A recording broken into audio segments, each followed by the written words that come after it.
fête de l'indépendance à Yamoussoukro le 7 août 2022.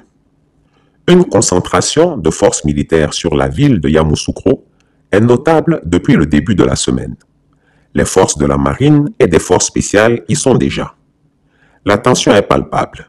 La cause, les soldats ne sont pas contents.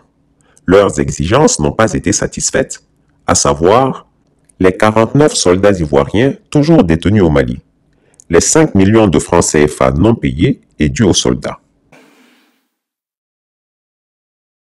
Vous savez, le premier président de notre pays, son Excellence président Félix Houphouët-Boigny, avait coutume de dire que le dialogue était l'âme des forts.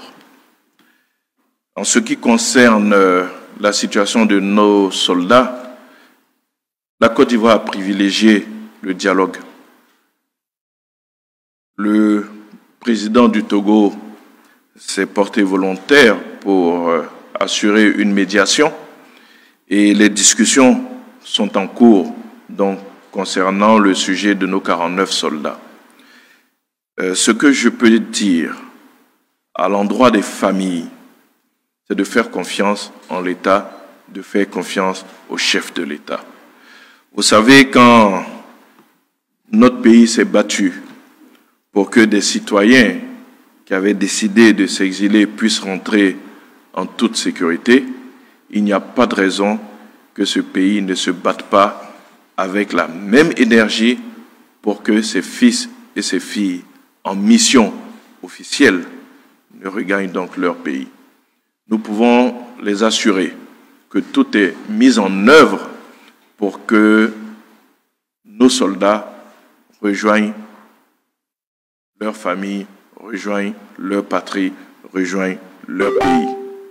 Mais nous avons privilégié la négociation et c'est ce que nous faisons. Ce sera peut-être long, mais ce qu'il faut savoir, c'est qu'il faut faire confiance en l'État et un dénouement heureux sera obtenu pour que ces soldats rejoignent donc leur famille. L'octogénaire supermonteur est orgueilleux. Alors que les services d'intelligence lui ont suggéré d'annuler les cérémonies de la fête nationale d'indépendance, compte tenu de la mauvaise humeur des soldats, Alassane Ouattara ne veut rien entendre. Il veut son one-man show et rien au monde ne l'arrêtera. Chris Yapi s'en va là-bas comme ça. Entre-temps, Pulchérik Balé, leader de la société civile ivoirienne, avait été mis aux arrêts mercredi 3 août 2022 par le dictateur ivoirien. Rappelons que Mme Balé s'était rendue à Bamako pour s'enquérir de l'état des soldats ivoiriens détenus au Mali. De retour à Abidjan, elle a été interpellée par la police et se trouvait jusqu'au petit matin du 4 août 2022 dans les geôles de la DST, direction de la surveillance du territoire, une police secrète du régime dictatorial d'Alassane Ouattara. Elle a été l'objet d'un interrogatoire pour savoir les lieux de détention des soldats ivoiriens. Elle est accusée d'intelligence avec l'ennemi, le Mali. Contactée par un leader de l'opposition qui s'inquiétait du fait que l'arrestation de Pulchérik Balé pourrait compromettre leur participation à la fête d'indépendance, Alassane Ouattara a joué les surpris. Ah bon? Elle a été arrêtée? Par qui? C'était quand ça? Je n'en savais rien. Ce n'est pas possible. Mais pourquoi font-ils ça sans m'informer? Je règle ça. Voici à peu près les propos reconstitués du supermonteur.